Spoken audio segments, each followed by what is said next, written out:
because some of them are among that. Yeah. Yeah, it's one of the most disgusting statements from a president of the United States, or maybe one of the worst I've ever heard, because it takes the opposition party and opponents in his own party, of which there's some, including Schumer, and throws them into the gutter and makes them out like they're bad people for having an opposite opinion of him. And then let me just say, he also says all the time, and Kerry does too, oh, you haven't offered an alternative to our plan when you criticize it. Well, that's not true, Harris. Many Republicans and some of the Democrats, including Menendez, have alternatives, one of which is increase the sanctions, force the downfall of a horrible regime. We did it it took 50 years, but we took the Soviet Union down. Both parties worked together. Now we're resurrecting them. Well, we're now resurrecting them, yeah. The Iranians So we had Fox News correspondent, I don't know if you guys were watching a little bit earlier in the hour, Kevin Corke on, and I asked him this question about the tripling down, and he said, well, it's good politics, Pat. It works for the president because it galvanizes Democrats. No, then why are some of them jumping off this boat that the president is on? First of all, let me just say something about what we expect in the level of our politics. This was as vile and vicious a accusation that I've ever seen made by a president. He does it on the anniversary of President Kennedy's fantastic speech at American University on the nuclear test ban. John Kennedy had just defeated the Russians in the Cuban Missile Crisis decisively. We own the world. This president speaks as he's given away the world. And he said things, we attacked Mike Huckabee, people do, and maybe it was inappropriate, but his comments about the president and this deal, and the press jumps all over him.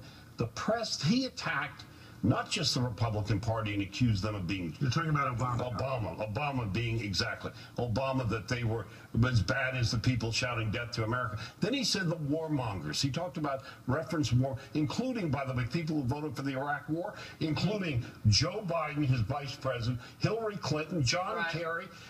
It is unbelievable, the All right, lies. so what is the word out of the White House on Senator Schumer, or anybody who might not, hold on a second, who might not agree with the president?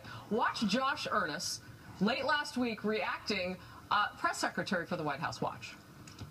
I certainly wouldn't be surprised if there are individual members of the Senate Democratic Caucus that will consider the voting record of those who say they would like to leave the caucus. Is that a threat? Yeah. Yes. What does it mean? He indicted Menendez for nothing that Hillary Clinton hasn't done 10 times worse. Just today, before we got So if you don't agree, you could have political problems. Well, that's what I was going to say. Is that what he meant, do you think? Well, I was just going to say, got an email from Democrats.org basically saying Chuck Schumer should not be the leader of the Democratic caucus in the Senate when Harry Reid retires because of his position, that Schumer basically is advocating war with Iran. This is outrageous behavior. Pat and John Harris are totally correct in saying that this is unbecoming a president, politically destructive, and frankly, it weakens America to show this level of divisiveness and divisiveness in the context. And where is the criticism in the media of this? All right, so this is what I wanted to ask. Is it fair to say, from a media standpoint, as you're covering this, that this looks like at any cost from the president? Absolutely. Is that fair? And maybe at a White House press corps meeting, you might, or a briefing, you might want to ask that question. Is the president willing to put it all out on this? Because that's what it seems like. What he's willing to do is, with the country opposing him and the opposition, which is as much as 2 to 1 and will be higher. I've been doing polling on this nationally and in New York. I want to tell you, the American people, it is a 2/3 proposition against him once they hear the facts. They believe that he is not telling the truth about what's going on.